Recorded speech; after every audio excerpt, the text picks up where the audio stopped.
So I think that's interesting because like and this isn't a criticism, right? It was just kind of came up as you were talking. But there is the follow and obey part of the vows as well, right? So Mm-hmm. if she's withholding sex, is she not violating the vows before he even gets to the that part of the vows? Like, and I know it's hard because women feel so betrayed and it is like a deep emotional wound when a man cheats, right? Especially when you're not getting your needs met. And I have compassion for that, but at what point do women accept their part in how that transpires, right? Understanding that a man's nature is very sexual, Well, requires gratification. Like, I understand your needs aren't being met, but you still have your vows that you took that you have to uphold too, right? So, right. is there another way that we can go about this that isn't keeping our knees together? Well, that's my point. The same thing, keeping the knees together and keep your penis in the pants. It goes both ways. I think it's important for both partners. Like you say, one wrong don't make it right, right? So if I do something wrong, and then you on top of that, I guess retaliation or response to my wrong, you do something wrong. The only thing you're doing is continually creating bigger and bigger wounds that are now going to need to be healed. So if I'm doing wrong, it's on me to make sure I get to a point where I can correct it. If I don't correct it, then it's on him to then walk away from the marriage. You know what I'm saying? If I'm no longer fulfilling my obligation as a wife, and and I hate, it's just like you say, oh, I'm ready to walk out on that one in that one area. But if it causes you to not, causes you to not be able to walk away from the marriage with everything intact, that you have not lost, like you have not um stepped outside of the boundaries of the marriage. You can walk away free and clear because you did what you were supposed to do versus the other one. But if you retaliate or respond because you didn't get what you wanted, so you stepped outside of the boundaries of the relationship, now you've created even more damage within the relationship that now has to be overcome, which may never heal. And now may end up creating more of what you was not getting to begin with, because for most women, when infidelity happens, sex becomes off the table altogether until they are able to work through the process of being able to trust or whatever. So now you're creating, even more damage. So do I Let me think it's re for a woman? Absolutely not. And she do need to. There are going to be times where you're going to have to put your own feelings aside and just toot it up, do whatever, and go on and move on. But it's on both people to make sure that each other needs are met. Because even though he has physical needs, her emotional needs are just as important as his physical needs. So he may not withhold sex, but he might be withholding emotional, you know, um, emotional connection with her or intimacy that she may need. So to me, that is on the same level as the physical.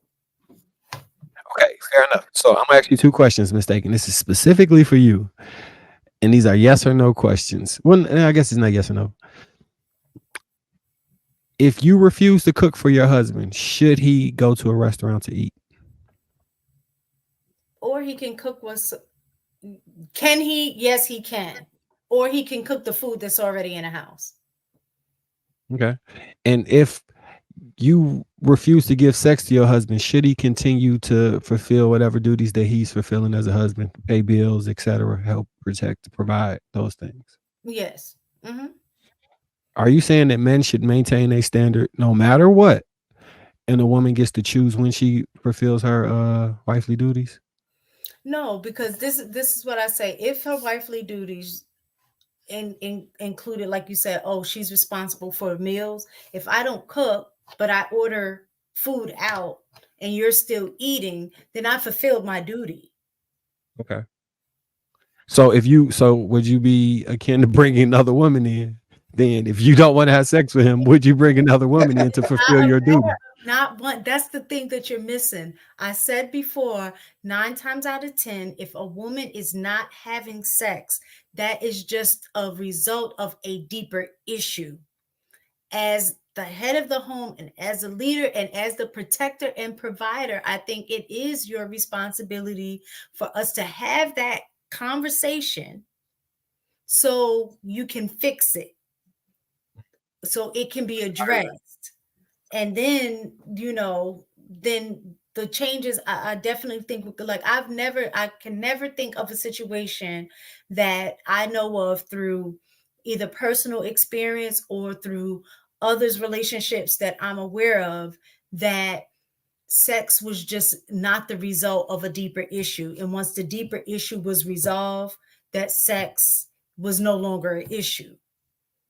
And I think a lot of times men are thinking that, and sometimes, don't get me wrong, sometimes it may be for some women where they're willfully withholding sex and trying to weaponize it more so than it is, like, again, like you go outside with a wet head and you end up getting sick. It's not something intentional, it's something that happens. And I think for women, sometimes that's what it is. It's not that they are intentionally like, well, I'm withholding sex.